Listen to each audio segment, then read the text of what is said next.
Hello guys, andito kami ngayon sa Paninirungan. Nani diyan?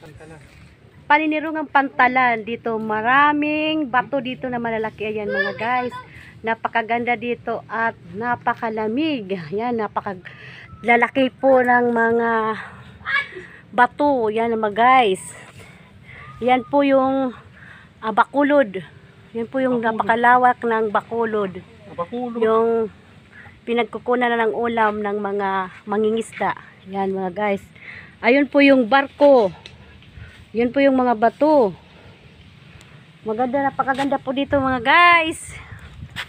Punto na po kayo dito sa Paninirungan Pantalan. Yes, lamig dito. Ayan mga guys. Guys, dito kami sa ilalim ng malaking bato. Ayan. Tambay. Oh, may tungyari pa ba tayong baba?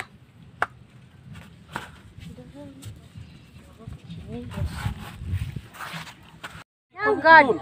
Hello guys, ito yung Bacolod, yung lawak ng Bacolod. Ito ay pinagkukunan ito ng mga isda, mga shell, yung mga galing sa mga pagkain dagat dito. Ayan, napakalawak, diba? Tingnan niyo mga guys. Mga bato na nakapaligid na dinadaanan natin. Ayan si Bunso, yung asawa ko, dumadaan kami dito sa masikip na bato. At medyo mainit pa kasi alas 2 ata ngayon. Kaya ayan si Bunso ko lang lalaki. Ayan. Dito hinihingal ako sa kalalakad. Ayan yung mga bato. Yung pa. Malalaking bato ito na nakapaligid. Napakaganda guys kasi hindi gaan. Kahit mainit, may hangin naman. Tingal na ako dito guys sa kalalakad. Ayan yung daanan. Sa gitna amin ng mga bato. Ayan. Kikita, ayan yung sa ilalim ng bato may butas na pwedeng silungan. Kami sa ilalim dito kami nagpahinga mga guys.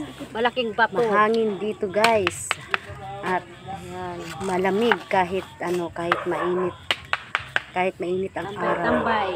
Oh, may tungyari Kasi pa ba tayong mahangin baba? yung masyadong mahangin.